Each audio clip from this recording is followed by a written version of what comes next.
All right, moving back towards the cab of the vehicle, I'm going to begin with the wheels.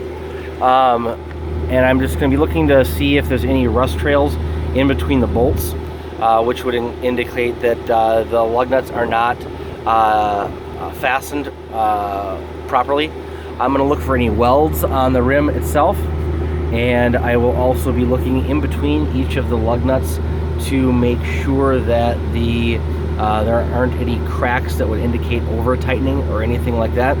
I'm also going to use I'm going to look at the valve stem and make sure that it's metal and has a cap on it. And I'll also use a air gauge to make sure that it is properly inflated.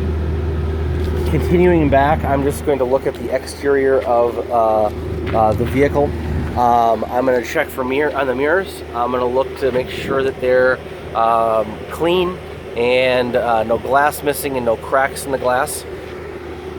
Coming over the door, I'm just going to examine the steps to make sure they're safe, make sure that they're attached, there's no missing rivets or anything like that, and then make sure that the door opens and closes properly.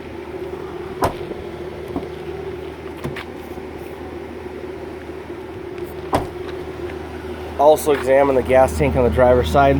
I'll do the same thing on the passenger side, just making sure there's not any leaks underneath there, and making sure that the gas cap is finger tight.